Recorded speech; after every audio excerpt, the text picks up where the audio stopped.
There is still beer, so I'm surprised you're still all sitting, but feel free to grab a beer during the presentation.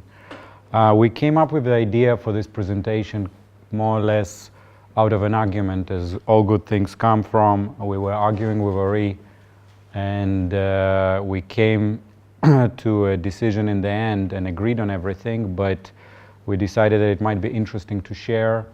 It's not really something to teach you or something new, but it's more or less to share how we have achieved or achieving or planning to achieve improvements in our resilience. It's a never-ending story, but we feel that we are pretty far forward on that track, and just want to share experiences. I'm going to do more or less a very, very high-level architecture and decisions we've made and so on. And Ori will pick it up in the middle, more or less from the shetach, and explain how to make sure it all works.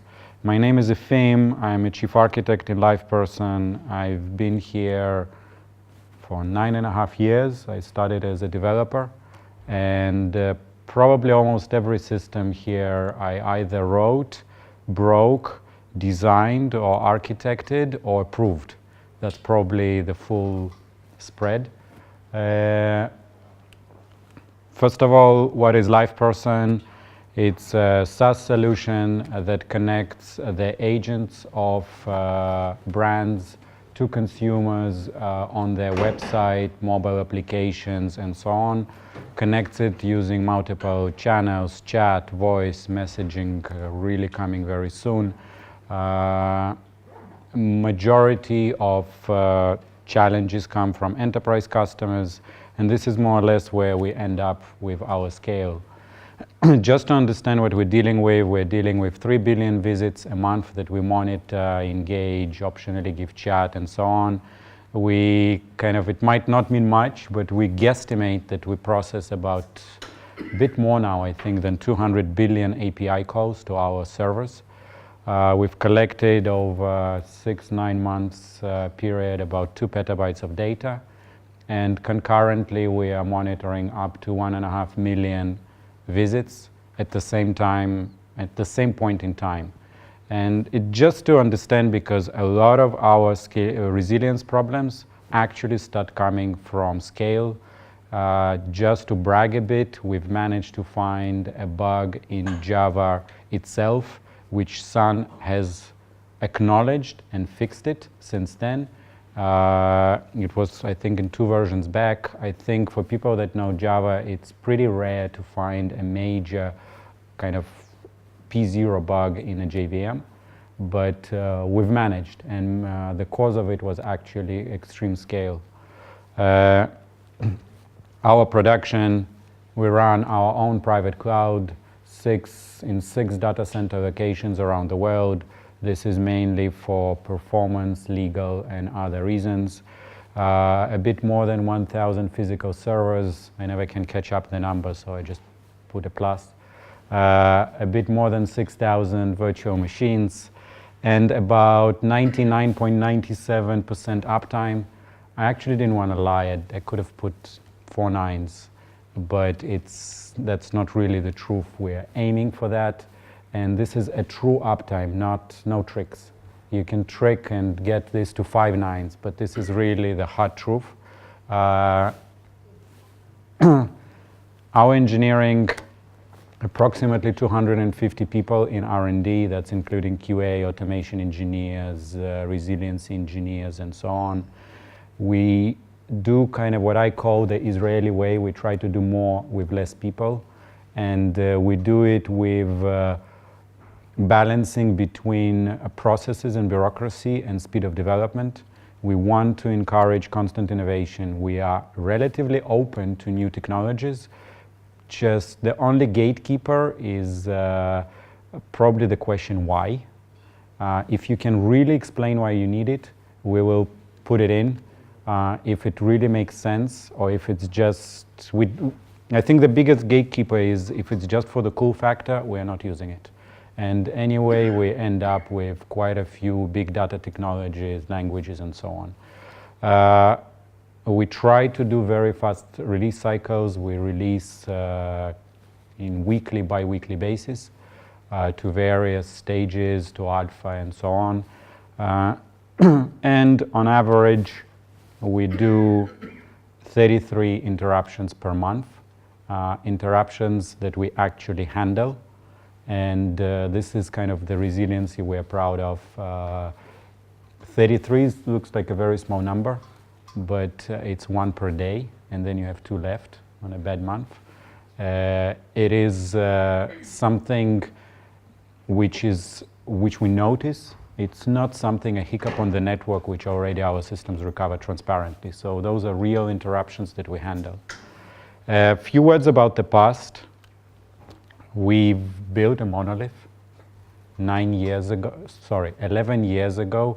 We started building from a small team, and what came out is a monolith. Nobody probably knew or thought of building it any way differently. It was very fast, very agile. From the time I joined, the founder would come in the morning, said, I have a feature. It would be developed by lunch, deployed by evening, would crash by 9 p.m. and would be all good by 12 p.m. in the night. And then the cycle would repeat.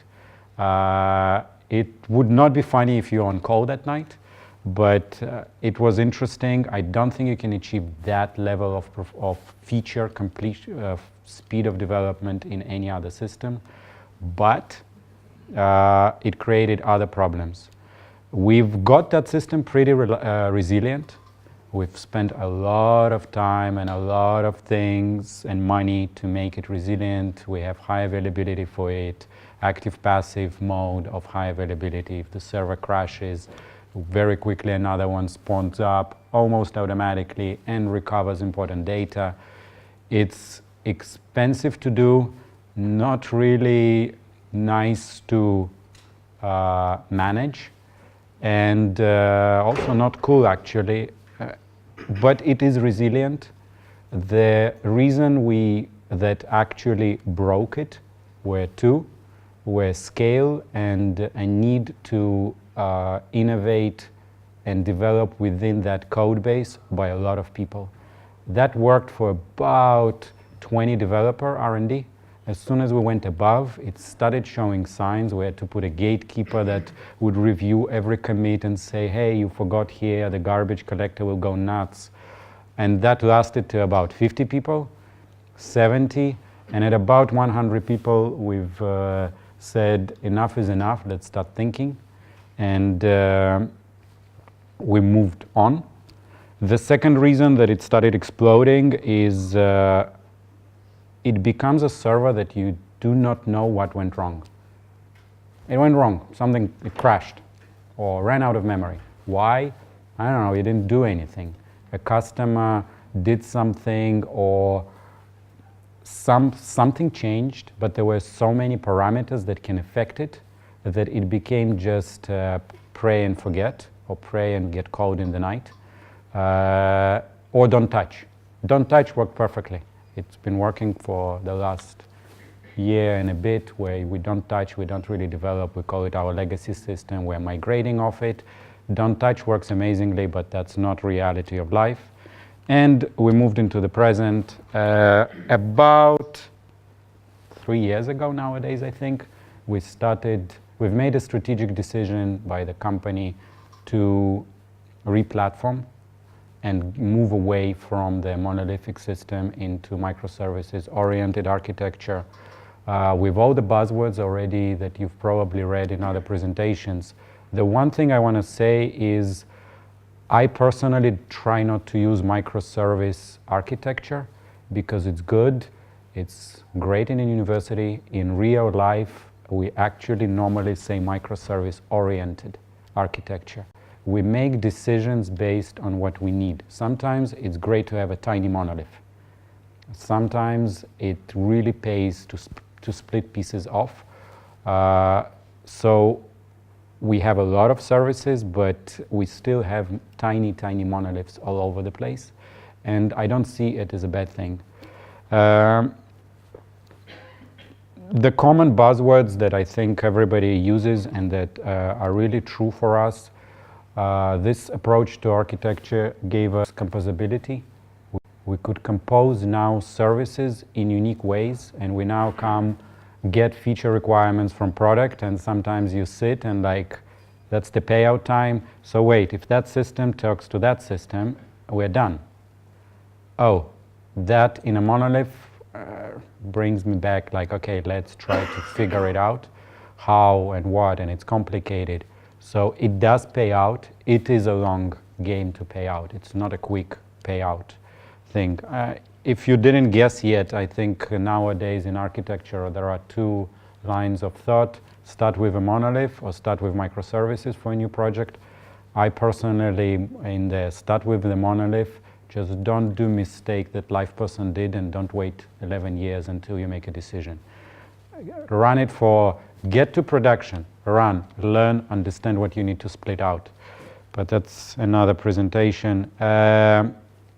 Simple, very easy to scale. There is very few, a lot less factors that affect scalability and problems. Easier to debug, harder to find the place of the problem, easier to debug once you identified it, and easier to fix. Today our platform consists of about 100 services, excluding like really silly ones, and we still keep splitting. It's not the end. So we've started with probably 10, like one huge monolith with some supporting systems around it. We are now at about 100. I don't believe it will double, but somewhere between 100 to 200 we'll find our plateau, and we'll just, for now, become stable at that level. It is much, much easier to scale.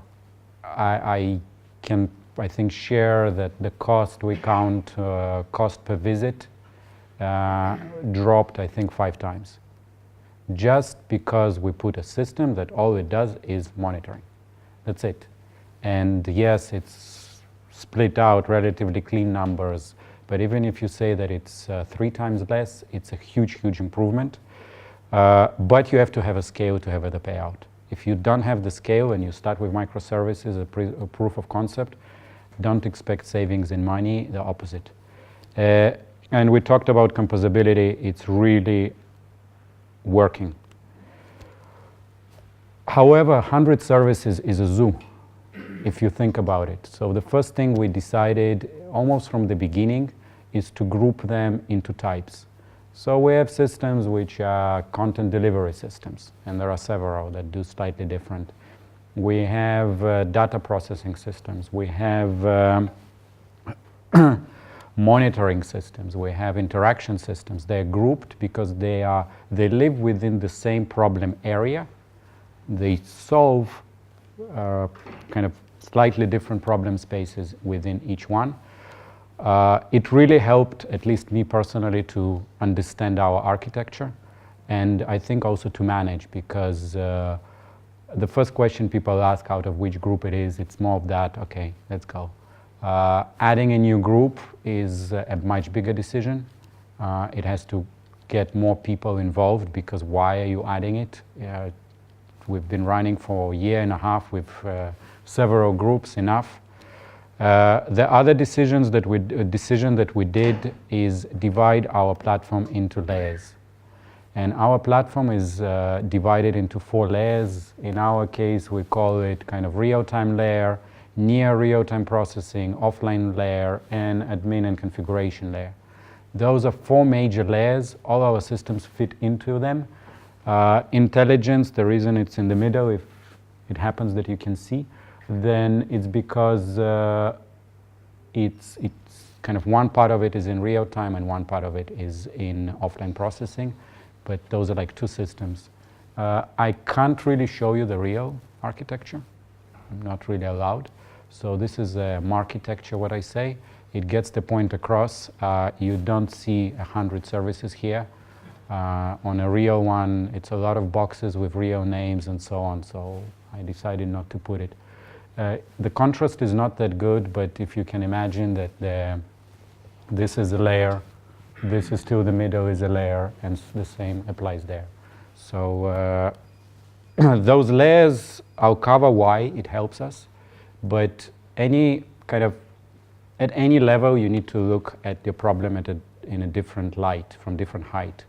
So from the top, you have architecture, then you have layers, then you have groups, then you have services. And then you can get all the way down to a line of code. And it reduces the problem to manageable and discussable and arguable scope. This really helped for us.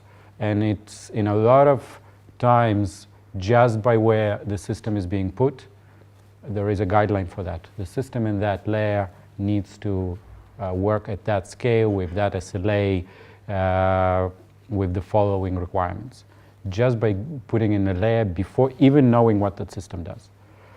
However, we're here to talk really about that. Everything that can go wrong will go wrong. It will. I've been in this company long enough that I went through all the support and on-call and middle-of-the-night calls and everything. Everything will go wrong. And I'm not easy to understand things like the disk will fail, the node will blow, network card will die, the firewall will die. This is all hardware. But in software, everything that you think will not happen will happen somehow. You can call them bugs, you can call them bad flows, bad configuration, but things will go wrong, network will slow down, queues will get full, and so on. So what did we decide to do? We decided to become and be resilient, and this is not something new. We've been down this road for the last, I would say, 9 years, gradually biting pieces of it, learning from the industry, trying new ideas of ourselves, and progressing. One thing I can say, I don't believe we are at the end of the road. I don't believe there is an end of the road. It's like the horizon. The resiliency is on the horizon. What is the horizon? It's an imaginary line you can never reach. This is exactly the same. You can never reach 100% resiliency. The best example I always give in this is the best tested code in the world ran the first shuttle. The code was written on paper, code reviewed on paper. Only women could do it. Men go nuts with this. And it was small code base. And it had bugs in space, I think 4 times that just software put human life at risk. Nothing else, just software. And toilet not working, they graded it as a P2. So this is kind of resiliency on a code level, but everything will go wrong. When we looked at it and we kind of sat and looked back a little bit, how did we approach it? We came back with something called resilience pyramid, and we divided it into 5 layers, and we'll cover 3 of them today. So first, from the top, it's data center resiliency. What happens if one of the data centers blows? The firewall or both firewalls die on the entrance. What do you do? Your service is dead or not. How do you do it? The second layer is hardware. I'm not going to talk about it. That's very simple. Use 2 of each. Make sure they're active. Have support and somebody to call if something doesn't work, because it will not work. I don't think you can do much. Service. How we're going to talk about resiliency on the service level. Component is something we came up to deal with complexity, and we're going to talk as well. Code, I don't think we have enough time today. It's another lecture to really write code in a resilient way. You'll understand why there is a separation between component and code. So first, data center resiliency. This is our data centers. We didn't cut New Zealand on purpose and Alaska. It's just the OVO didn't cover them. We have 6 data centers all around the world. If your service can be globally distributed, great. Content delivery systems, this is perfect example. If you're serving JavaScript, CSS, and the rest, spread it out around, put a GeoDNS on top of it, and provided you have capacity, you can handle a lot of data centers down for those services. The first time we put a GeoDNS service in this company, we had a mistake, and that's anecdotal, where a service was misconfigured in one of the data centers. We didn't have proper alerting then, that was R&D fault, we didn't enable it, but nobody noticed for a week. We didn't notice. It was one of the critical systems, but the other 5 data centers handled the load transparently. The GeoDNS just understood that the data center is down for that service, and that's it, routed to the next closest one. So that's the easiest one, but most of the systems are not like that. Most of the systems, for legal reason, for data haven rules and so on, they have to be on a continent first, and then not every system can be active across even in one continent. It's too expensive to do. People are coming up with ideas of putting 2 data centers close to each other, 70 kilometers away, so that you treat it as a one big one. Our data centers actually in those locations cross. Just a packet travel time between those 2 locations is around 100 milliseconds. No payload, just one packet. So you have to deal with something. The way we did it, we treat it as active-passive, but two-way. So we have a service for accounts running on primary. And first we started with just active-passive. If this service is dead, we can switch over the whole data center to the secondary. And now we're finalizing a two-way switch where at any given time, different accounts are running in primary and secondary, which is a bad name for it. So both data centers run fully with all services in them, fully up, fully running, doing full job for different accounts. If one of the data centers dies, we run a procedure called the disaster recovery switch, and we switch to one. It requires spare capacity and the process and some support. Some of the technologies allow you to do that. Some of the technologies we had to develop solutions on top, especially around data synchronization and replication. Moving one level down. Service, relatively easy. Make it a cluster. We have a rule, no service goes to production with less than 2 nodes. Production will not launch a service of ours on one node. They will put it on 2 machines, 2 up, 2 webs. That's minimum. All machines are VMs. If you are on Docker, even less overhead. Don't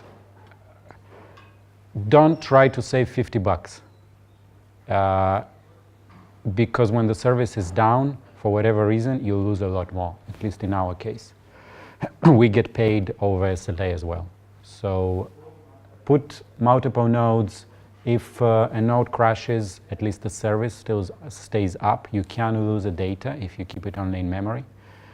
Tricks with this approach is normally persistent routing, especially for sticky services. We have systems which use persistent routing. We have systems which use a database or shared memory or some sort of technology to keep the state in. In this case, if node fails, the other nodes just need to know how to take over and recover from the storage. Obviously, the storage has to be clustered as well. This works extremely well, by the way. You basically start treating your up tier nodes the same. I hope you treat your web tier disposable. If it dies, it dies. If you want to add 2, you add 2. But the single point becomes the database, so be careful. Even basically adjust the design to your problem. You cannot achieve 100% resiliency, but make sure what you're achieving is worth the money you're paying for. We're back to service grouping, just before we continue. I mentioned we divided. Those are exactly 4 layers we did. And the biggest The biggest decision in regards to resiliency and SLA we did is an arrow on the right. We treat a real-time tier mission critical. If it goes down, we lose money. Near real-time can go down for a few hours.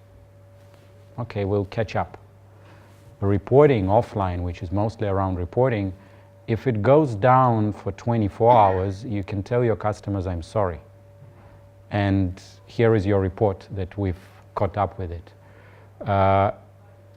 This allowed us to invest in the correct layer at the correct time. So we started resiliency with real time. This is a lot more important. We then, next step, we did some resiliency work on the near real-time tier.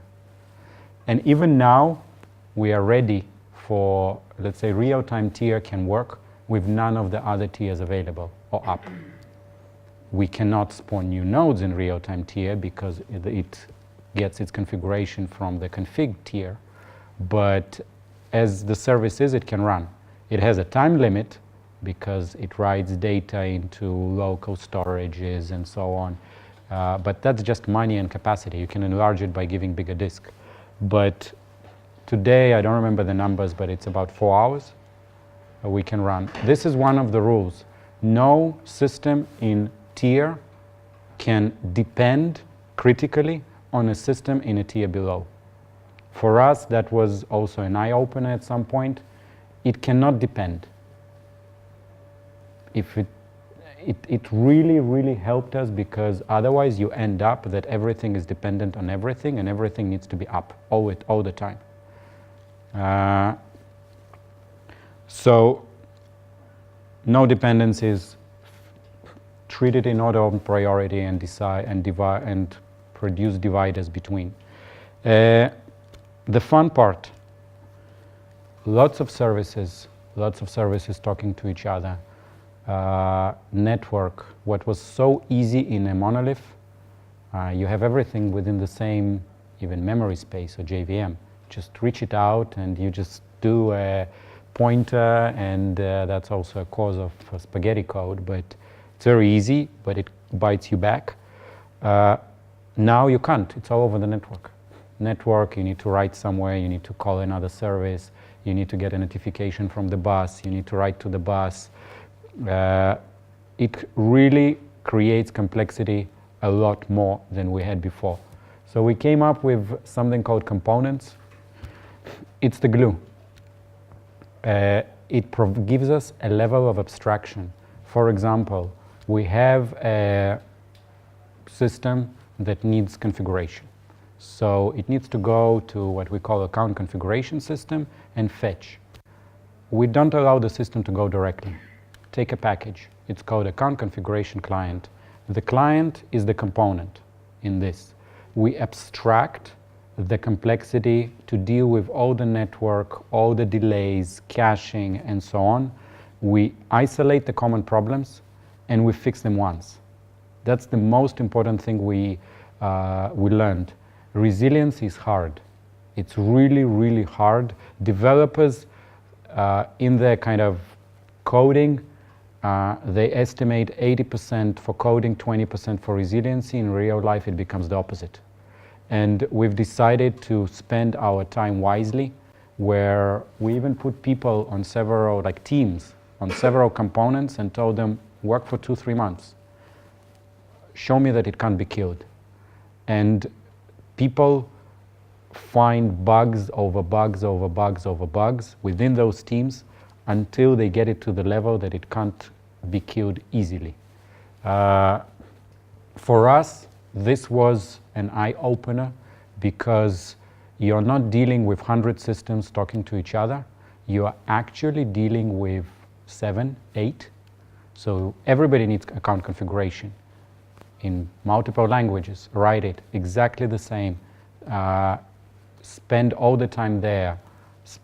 Put caching layers, put retries, put all the other things that we'll talk, but solve the resiliency problem there. We have, we have service discovery, the same. We have systems talking to each other. Yes, it's harder. It's a more generic client because it might be a REST API, but you don't open from Java a REST call. You use a library which has queues, which knows how to manage queue sizing, which knows how to throw out, how to retry, and so on. It just a level of abstraction. I think any problem can be solved with another level of abstraction, but here it really worked for us. And the conversation suddenly becomes very localized. Instead of me running around 30 scrums, I can go to 1 or 2 teams. We can brainstorm, come up with a policy, and just distribute it around. The other teams suddenly get a free lunch, and they just use it, and it becomes a system that you just forget about. It just works.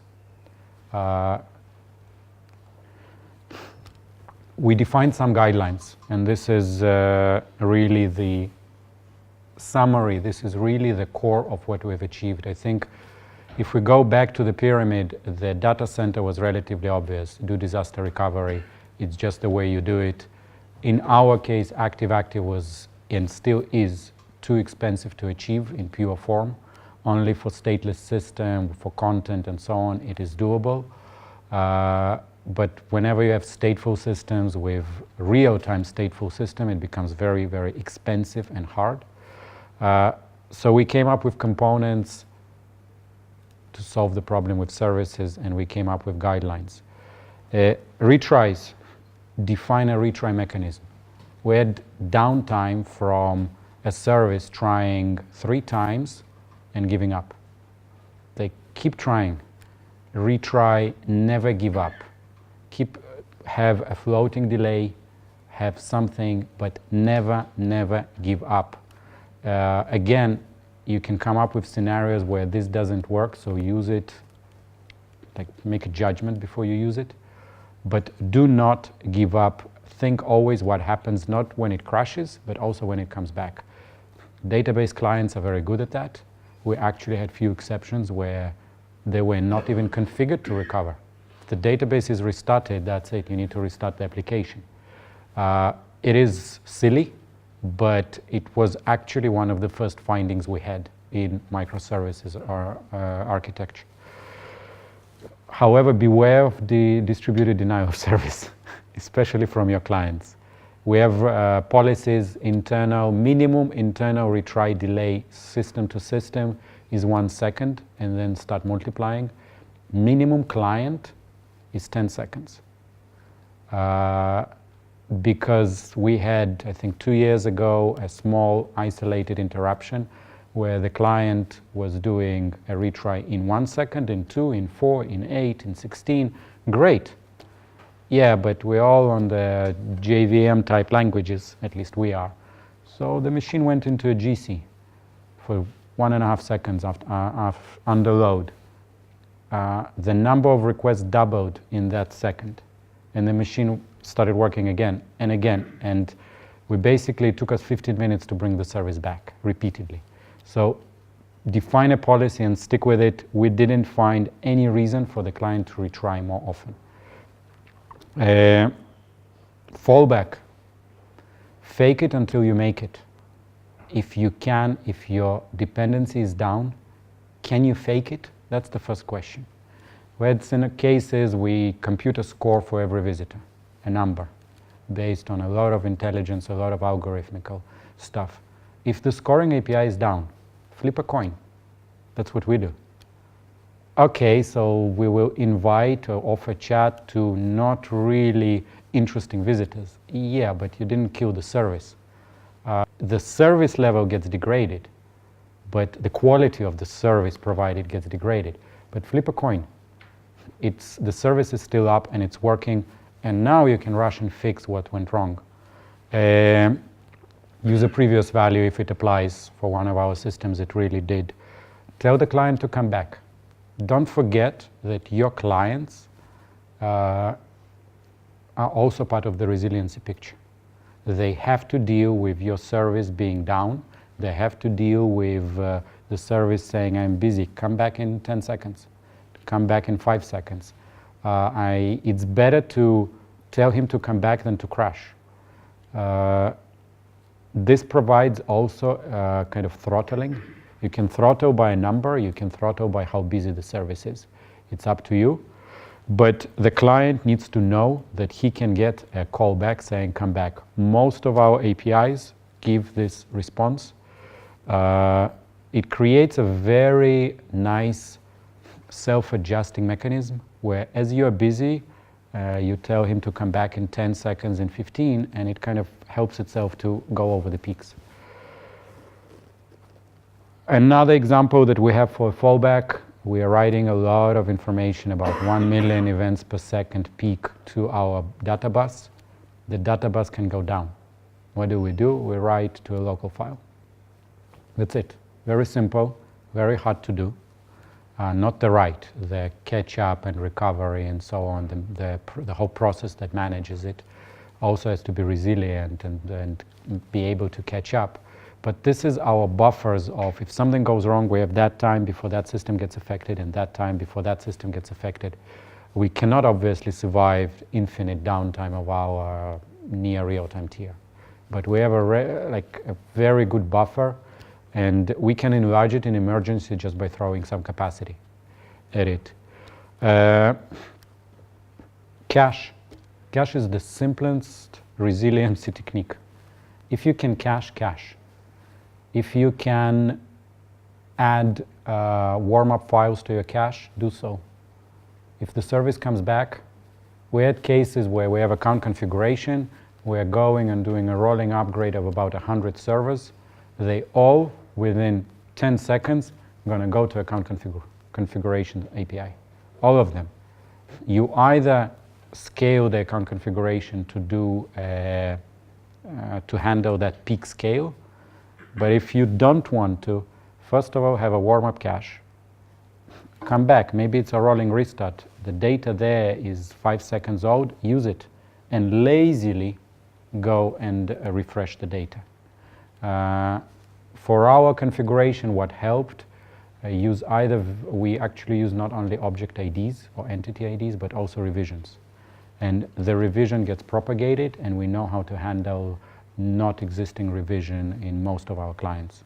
So if somebody tells you invite using invite 10, it also tells you invite using invite 10 revision 11.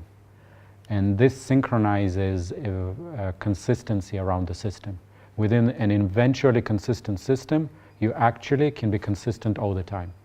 You might not give service, because somebody can say, now go fetch with revision 12, it will go to the CDN of that service, and the cache is not yet there. Another second it would have been. So it will say, fine, I won't show it. But it gives us consistency across distributed systems. And don't forget to change things. It's a plan. It's really a plan, and as I said, resiliency is a never-ending story. You will never achieve 100%. There are no systems in the world that can achieve 100%. So, and I think you all guys know that every 9 after the dot costs 10 times more than the previous one to achieve. So people that give 5 9s SLA, interesting, let's see how they count it. That's my first reaction. Because it's either a very, very, very expensive system or a very simple one.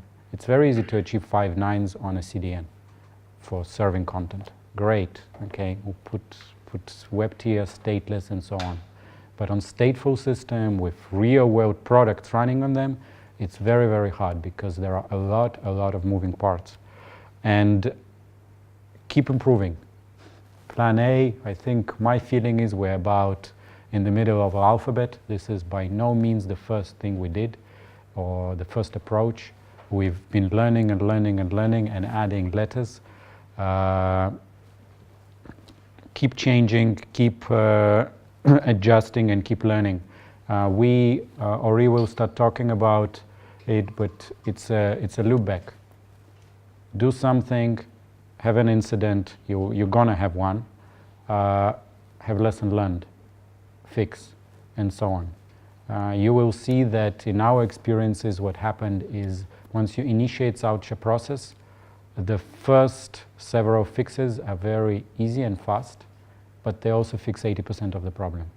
Then then ROI of those fixes start smaller and smaller and smaller and smaller and smaller, and they also start happening further apart. I talked about architecture, 30,000 feet, and kind of view more or less on paper. We've obviously implemented all of them, but Ori is going to talk about how he sees it from the ground level, how he verifies that it actually is happening, because I can talk all day here, but in the end of the day, I don't really write code that goes to production. So there is an organization behind me that is writing code, and not always they have to be aligned to what I say. So Ori's primary job is actually to prove one of us wrong, either me or the R&D, and find stuff from the ground level. There you go. There will be time for questions in the end, so I'm...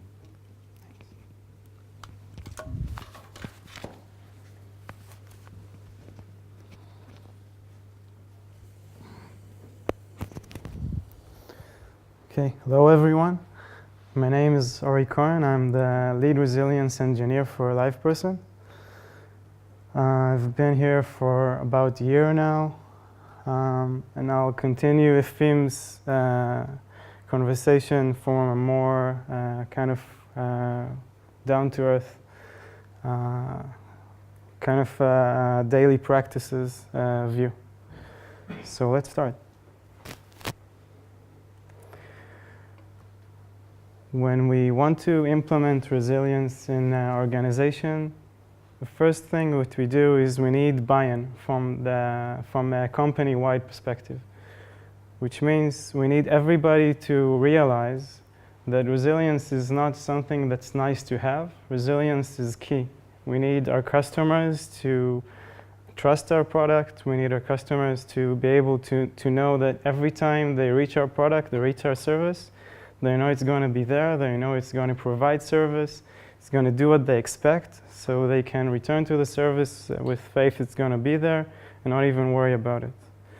One of the ways we suggest that we do that is to show to managers, to show people responsible the amount of damage that is caused from incidents that are happening in production.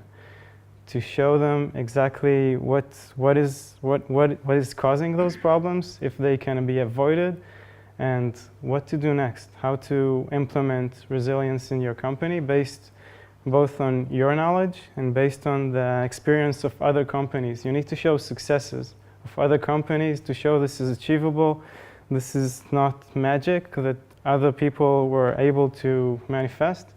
Something that's very real and something you can do. So one more thing in respect to trust is you need to trust your engineers. At some point when you scale your application, you'll reach a point where it's really not viable to understand the entire system or even to know the entire scope of the system, all the data flows, all the services, everything that's constantly arriving at production. It's simply too much. So you need to trust your engineers to do this work for you, to provide this information, to do the tech that's required. You simply cannot do it alone. One example to take advantage of this concept is just like Efim said, when you have interruptions, you need to assemble a war room as soon as possible and find what's going wrong and bring service back as soon as possible. Afterwards, you need to do kind of a lesson learned meeting with those engineers, find out what went wrong, why, what happened afterwards, if there is a domino or cascading effect, why did that happen, what was the fix, how was it fixed, and set action items. You need to be able to realize what would be the fixes that would need to occur in order to continue. And you need to set follow-ups to make sure those things happen. So those all rely on trust on your engineers. You still need to evaluate your engineers because we don't live in an ideal world where you can just send and forget. So what we do here is we have architectural resilience evaluations. When R&D want to push a new feature or a new service even, there is an architectural review and an architectural resilience review in which we can suggest if there is anything to improve. We can suggest improvements. If everything is just fine, we can approve the designs. And it's kind of a way for us to explain and to mentor our R&D, to show them exactly what are the best practices, what would be common to do in a resilience pattern for their kind of technology they're developing. And that's one way for us to evaluate in advance. And once the service reaches production, we periodically, sometimes every 6 months or annually, we reevaluate the service to make sure it's still within the criteria. We have kind of a criteria scoreboard in which we provide a score on each criteria to all the services. And we sum all those scores, and each service gets a score on the scoreboard, and they can compare based on previous reevaluations. So that would normally cause teams to strive to get a higher score every time. So that's also improving resilience R&D-wide. We believe that we need to train R&D to empower them to get resilience and not enforce resilience, like pushing you need to do this, you need to do that. We teach them. We show them how to do things. We have training when each R&D employee arrives at LivePerson. We have an onboarding process, and in this onboarding process, we have training sessions for resilience. We explain the basic concepts. We provide the basic language that's required to understand resilience. We show the various aspects of resilience. I'm not going to get into details, but it's a long session that we make sure everybody goes through. And in addition, we also realize that we want to encourage developers to transition from Java development to a more functional, more mutable kind of coding in Scala. Not only Scala, but primarily in Scala for backend. We find that basically that Scala functional programming allows for more easily scaling of applications, which is good for resilience. We find that it's more testable, which is good for resilience. We find that it's it's more testable. Okay, tooling. We have bi-monthly meetings with tech leads and architects, at which we discussed what we did in terms of resilience for the past 2 months. If we did anything wrong, we talk about it, we try to improve. We discuss our plans for the following months. We also get input from the teams. The tech leads represent the team, so we get input from the teams if there is anything that they want us to do, anything that they saw that happened that we missed, that we need to pay attention to. One more thing we do is we provide guidelines for resilience for the engineering teams. One guideline we're currently working on is logging. We want to improve logging. We want, once an interruption occurs, we want as soon as possible the service to be restored to full functionality. So logging, better logging will help us do that. Testing. Just like Efim said, we have a very, very large well, in relation to what we used to have a very large production environment, or 6 of them, with a lot of services, a lot of interconnections, a lot of networking, a lot of data pipes, a lot of data storages. And that's something that's really hard. It's a constant struggle to keep that working in a test environment. And yet we have a test environment, internal test environment, that allows us to contain all the services in a working manner and all the data parts in a working manner.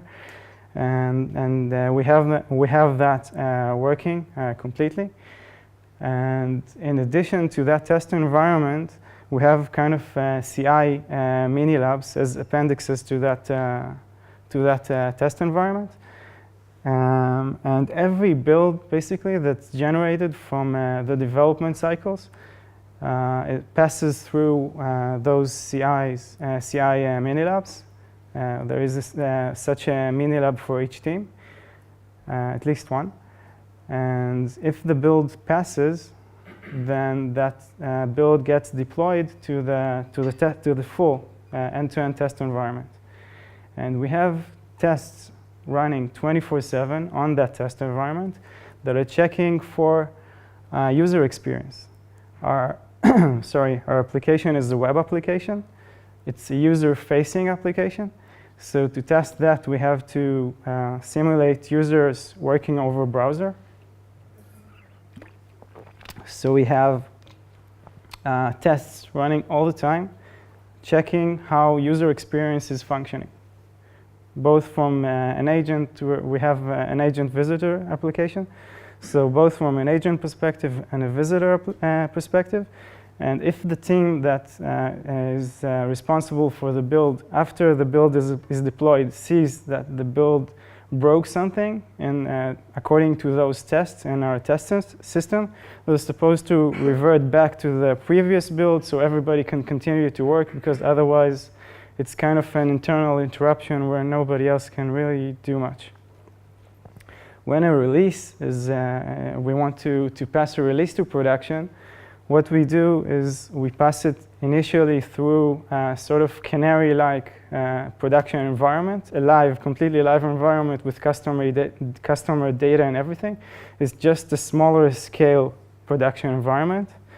And it would be there until it's passed, until if everything works correctly, it's passed to the GA environment, to the full production environment. So deployment. Deployment is normally very straightforward, but I still want to mention deployment in the context of resilience, because we want, at our scale, which is very big, we got to a point where we can't just SSH into machines to install a new service or application or move files. It's simply undoable. It's too big. So we look at things in clusters. And the only changes that we make are through a deployment procedure. So if we want to make a change, we deploy. Our teams, our engineering teams, are responsible for the deployment packages for their services.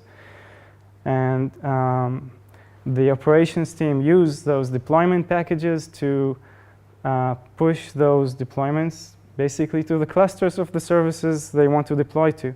And if there is a problem in production, they simply revert that deployment.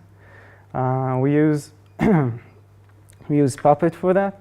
So basically, there is no change on any specific local machine, only to clusters via deployment process. We find that to be very helpful to make our system more resilient, because we have less variables. We know exactly what's deployed where.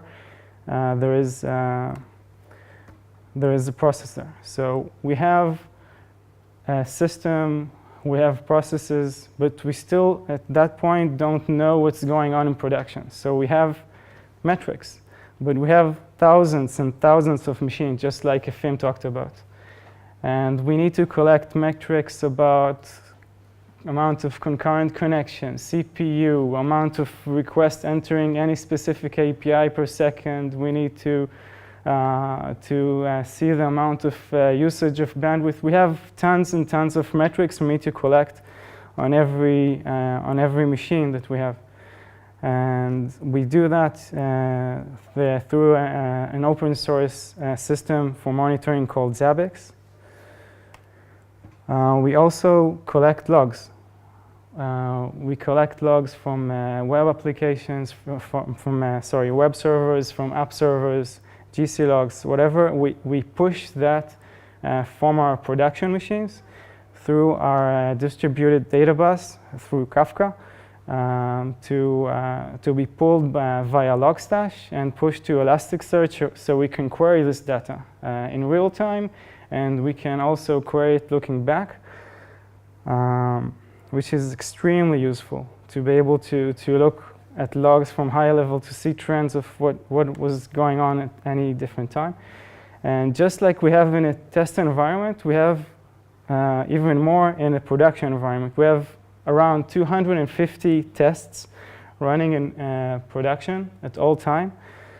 Those tests, just like in the test environment, are basically browser simulation of users using the system with assertions, making sure everything is working correctly. For example, all the reports are showing that the users can log in, that the users can chat, and so on.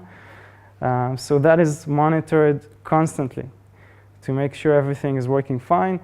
And what happens if an assertion fails, which means something is wrong, something is not as expected, the test stops at that point and a video is saved so it can be pulled later to inspect.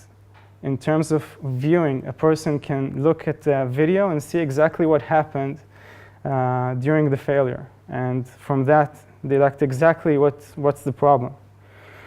One more thing that we do with end-to-end tests is to save what is called HAR. We save an HTTP archive which consists of the entire network traffic that happened during that specific test iteration. We also push that to Logstash and Elasticsearch through Kafka. That allows us to see exactly what happens on a sample of what's going through our production environment, to see how our application behaves on various levels. And it's extremely useful to have this data for monitoring. So all of this is fine, but without pushing that information to our operations center, it's not really useful. So we have a very complicated and extremely useful alerting system assembled of dashboards and all kinds of other types of alerts that we have customized for our needs here, mostly based on Zabbix, that our NOC operation system, use for that. We have also other kinds of inputs. For example, we have support teams that serve 24 hours our customers. So if a customer wants to report something unusual that happened, they can report that to support team. They'll report that to NOC. And from that, escalation will happen, and so on. So basically, at this point, we covered what our engineers would do, our deployment processes, testing, monitoring, and so on. But at this point, is our system really resilient, or is this really enough? We very early on came to the conclusion the short answer is no. Longer answer is untested is unreliable, which means basically we need to simulate interruptions in a live environment to be able to prepare for interruption in production environment when they occur. So we want to trust our engineers, but to completely rely on our engineers when they would say, trust me, we covered resilience, everything is fine. That's really delusional. It's not something I would suggest you would adopt. So a testing kind of methodology is required, but where do you even start with that? There are so many things that would happen in production. Efim mentioned a few, like disk failure, service failure, node failure, firewalls. There are so many things that could happen even in combinations or cause domino effects.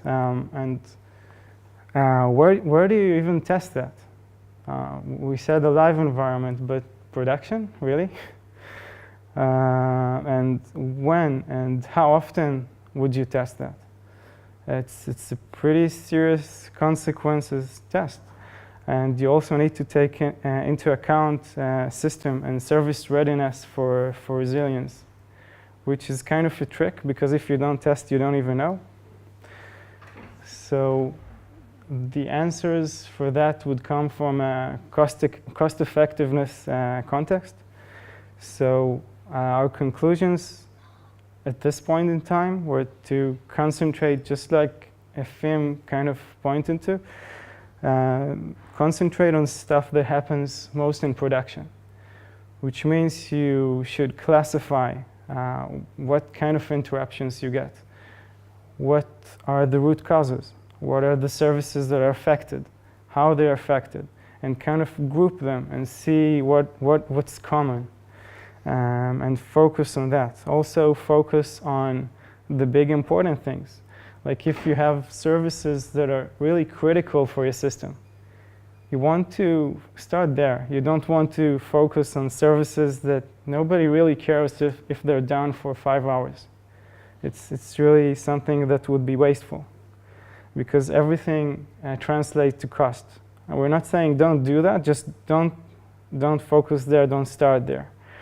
So with all that information, we came to the question, really for us, where do we start? So Efim showed a layered kind of view of LiveEngage, where we had mission critical and business critical services. And we have also administration and configuration services, and they're also split to mission critical, business critical. So what we decided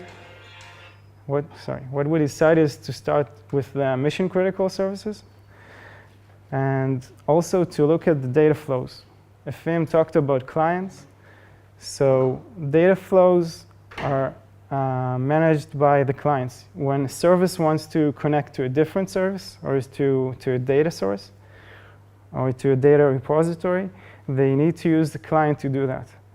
And we need to focus on those clients, and within those clients to first focus on the one that are more critical, of the service that are more critical.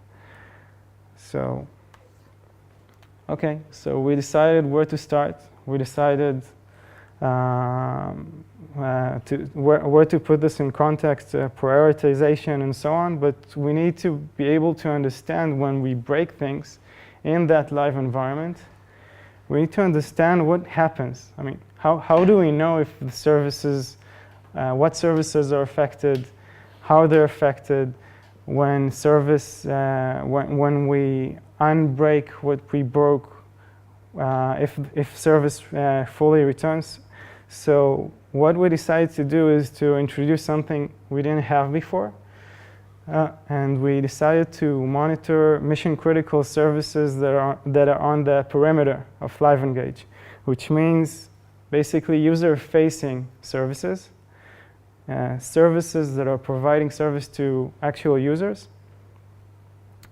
And what that means is, if we have a service, for example, a REST API, we want a monitor that would simply send the most minimal kind of network against that service, if possible, a single request, and validate that request to make sure if the data that is returning is, there is data returning initially, that's the service available, the service provides consistent data, the service is returning complete data, The service is returning fresh data and within a reasonable response time per service.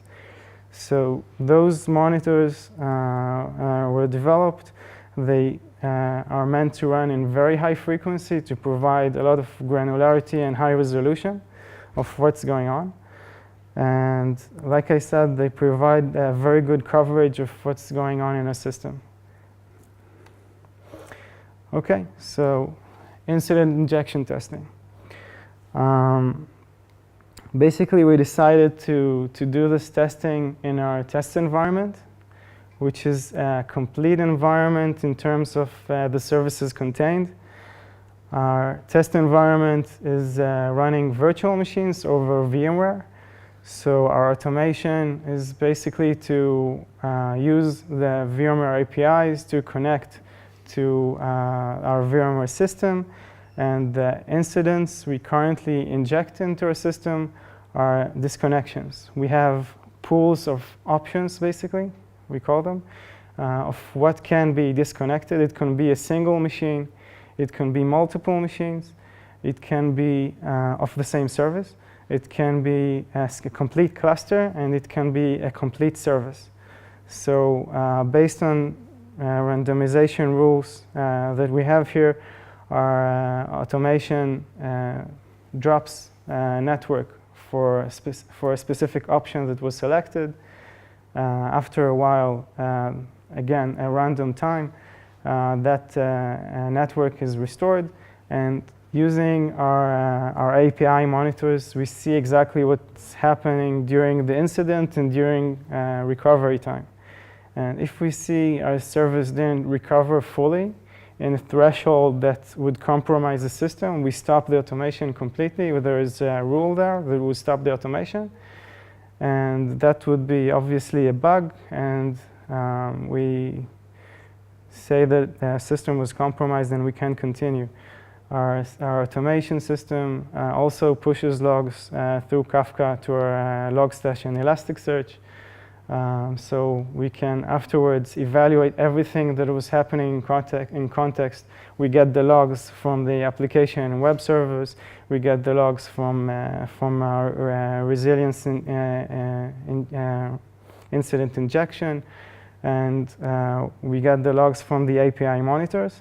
So together, that gives us a complete picture of what was happening during that time.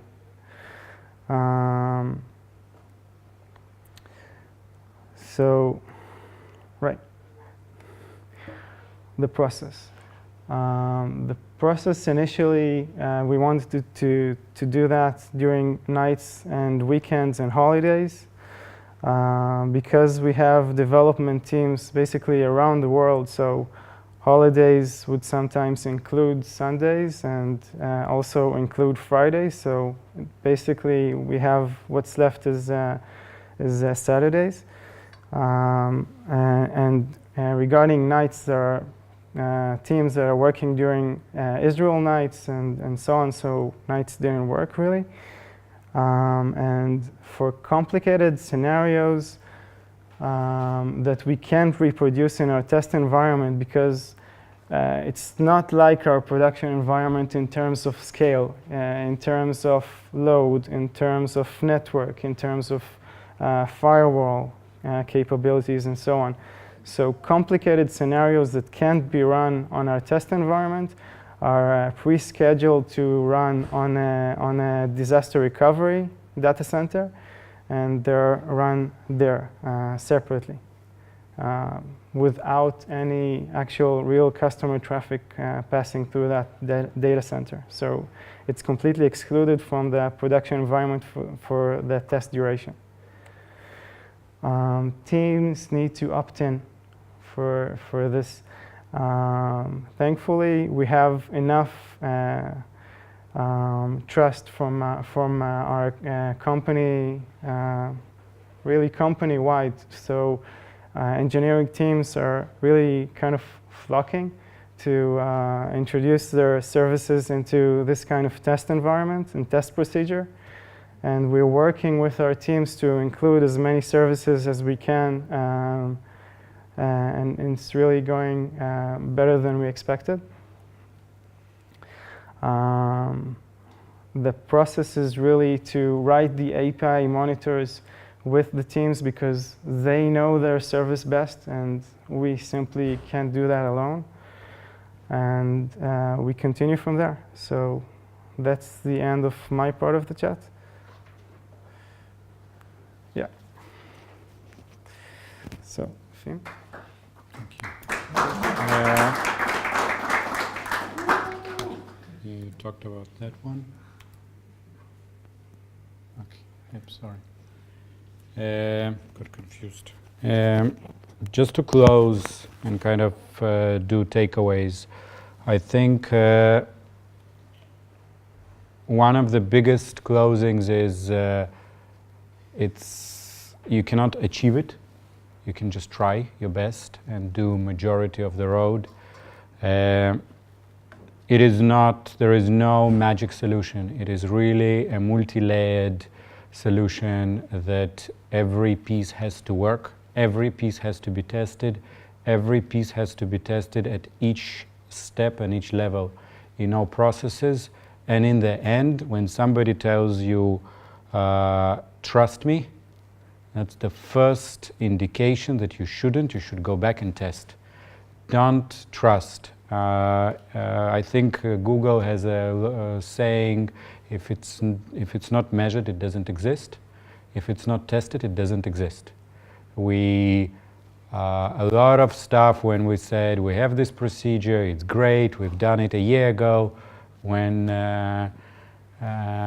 problems hit the fan, you understand that the system has changed so much that the procedure doesn't work anymore, and then everybody has to scramble, and instead of 15-minute switch, you have a multi-hour downtime to switch at every single level.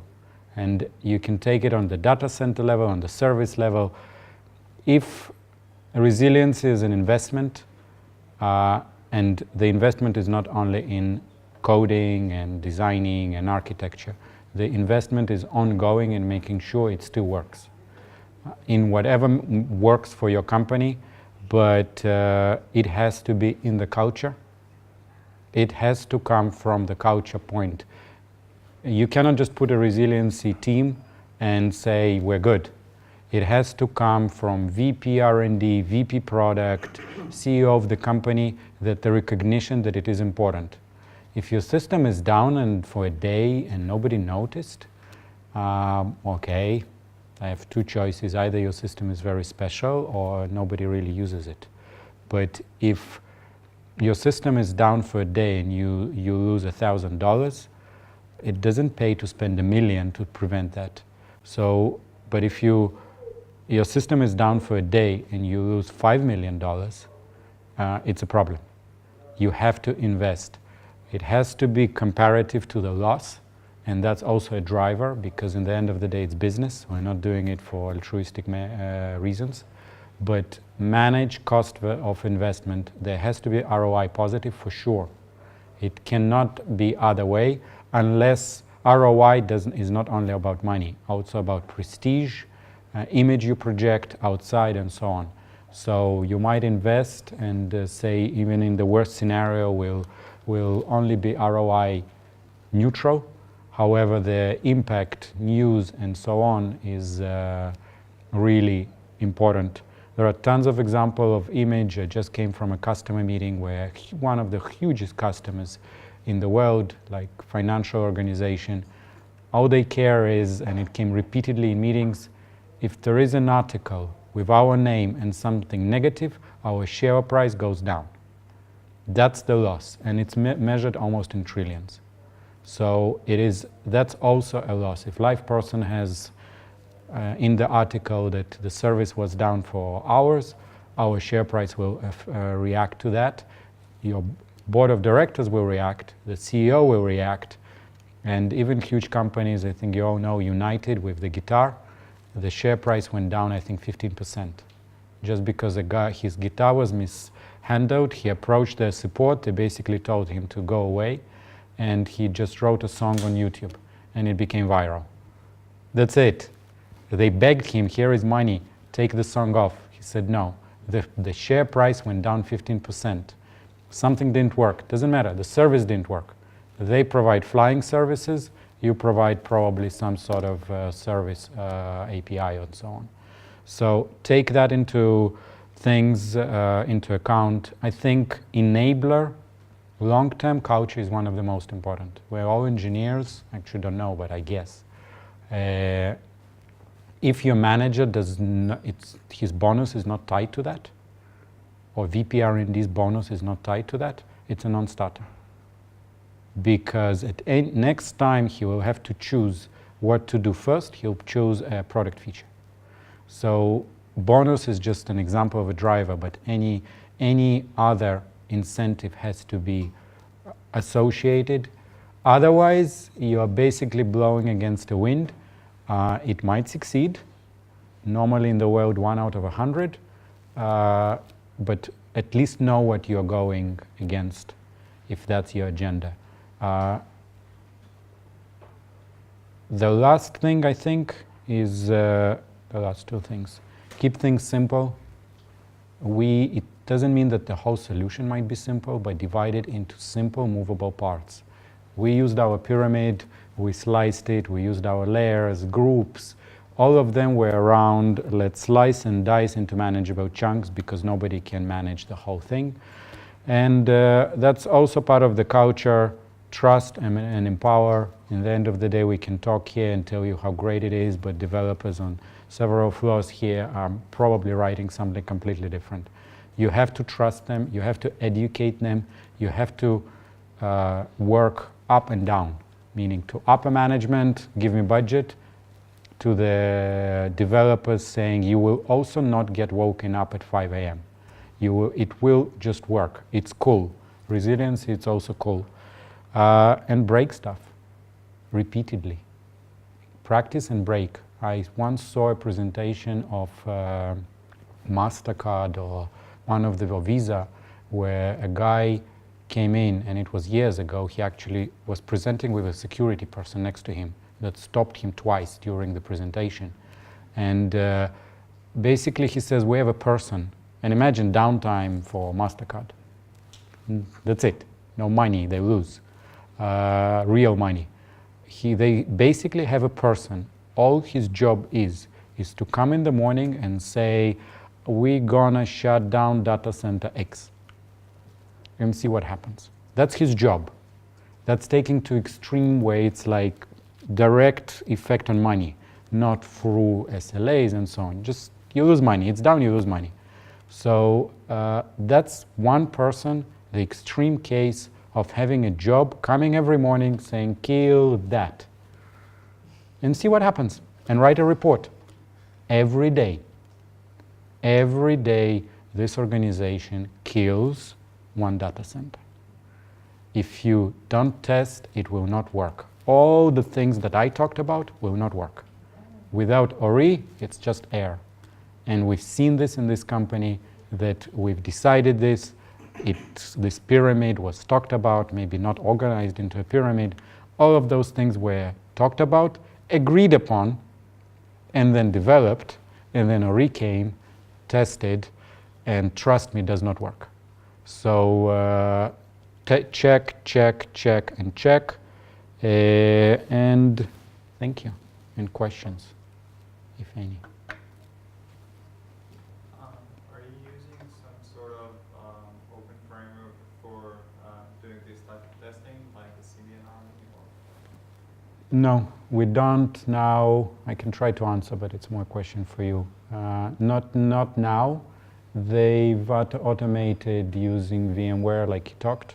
So they kind of doing that by controlling VMware. In-house tools. Yeah.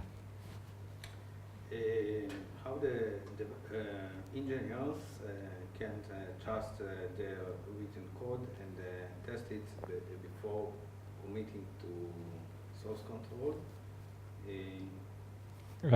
The full flow of ours is we have very few manual QA people, so everything is automation.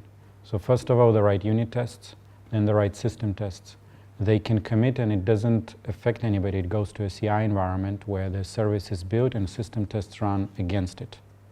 And only if those system tests pass, it actually goes to a shared environment. So committing a code that you are, as a developer, relatively comfortable with is good. Commit. It might break, but you will not break for all the R&D. It goes, your commit, your build goes and builds in CI. If you really don't even want to do that, you can have private builds. So you can build and run all the tests just on your code in our CI environment. It is also an investment. Yeah. I'd like to add to that as we do our tests, thank you, as we do our tests for resiliency and incident injection in our test environment that is shared, that's a very, very early phase. It's just after the build passes the CI, right? It got deployed to the test environment. And we can do tests on the test environment. It will most likely at a very early point reach, for example, your service if you're here. So that's kind of us testing it for our development. Does that answer your question?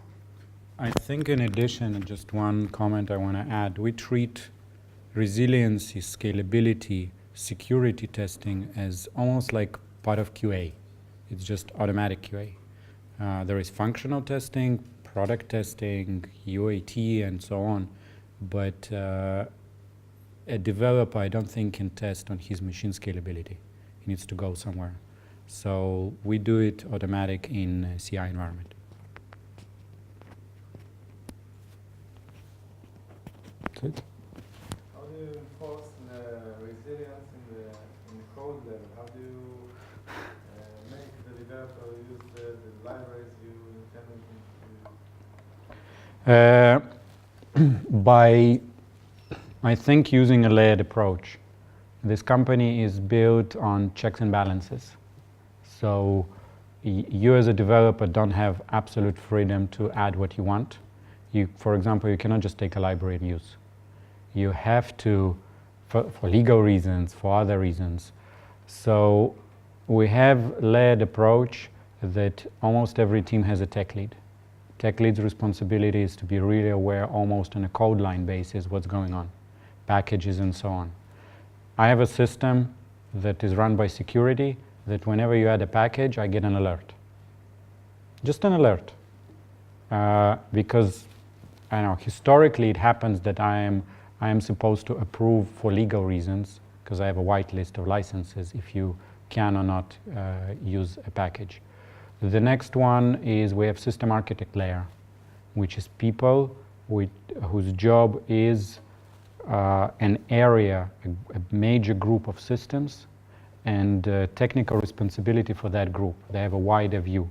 And that mainly centers around designs, resiliency designs, asking questions, doing design review. We have something called solution concept review, where this is kind of, we used to have a very where you have a concept, high-level design, spec review, and so on. We kind of wrapped out of that and said, look, not everything in life is equal. Small features have just solution concept. Big features have solution concept and high-level design. Huge features have those multiple times. And this is the place where everybody in reviews, production, managers, come in and ask questions.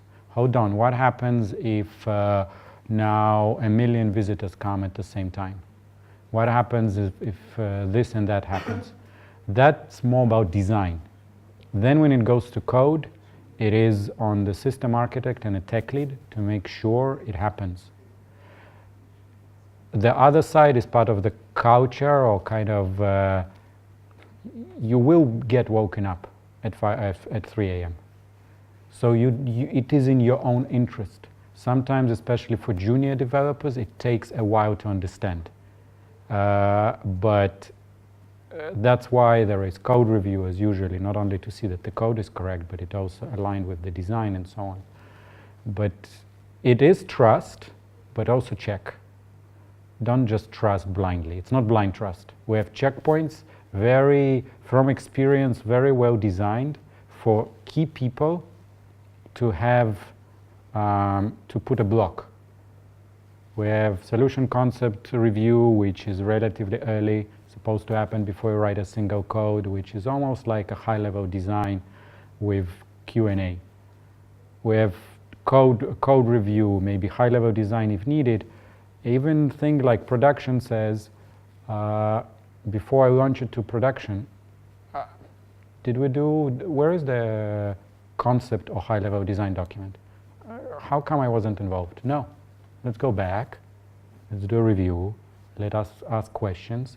And because each one asks different questions, it becomes pretty well covered. However, it doesn't require all the people to be in the same room at the same time, which is very hard with our schedules. So it's kind of flexible. Do we have systems that slip in the cracks? Yes. That's why we have Ori, to try to break it once it slipped completely and went to QA. Do we still have systems that slip and things to production? Yes. Why? Because maybe scalability, and in production the scale is much bigger, the machines are different, there is a failure which we didn't plan for. Like if you think about conceptually, like philosophically, I think all this presentation is about failures you can plan for. However, failures are unplanned. So there is an inherent conflict. And nobody else found a solution for this. It's in order to handle unplanned, plan, be wild, invent scenarios. Hopefully it will be okay.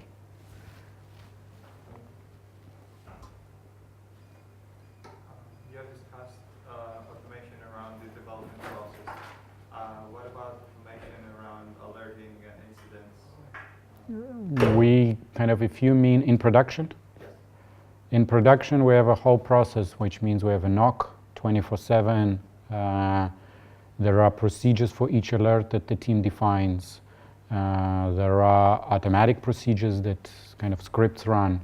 But we have an alerting monitoring system that if something happens, either if there is an automatic procedure, it just runs. If there is a procedure which is manually activated, like there is nothing better than a human brain, even kind of students that don't know your system. I don't want to say they're very clever, they just are not aware of the context of our system. But there is a procedure, something happens, let me just double check if it's exactly what it meant. Yes, run. Especially around scalability. Normally, resilience failures are actually kind of, they're either transparent or failures. And failures, we have a whole process of handling them, 5 tiers of support up to the developer, any 24/7, people on call officially, and then if it's not fixed quickly, even people that were just involved with this system. And it basically can very, very quickly escalate to most of R&D if it's a really catastrophic failure. We're not in, even in scalability, we are not, and it's very hard to do elasticity, true elasticity. For web tier, yeah. For app, it becomes, for now, we found that it's not yet cost effective. That's it. I'm still here for a few minutes. Ask me, send me emails. As usually, we're hiring, but you knew that. Thank you.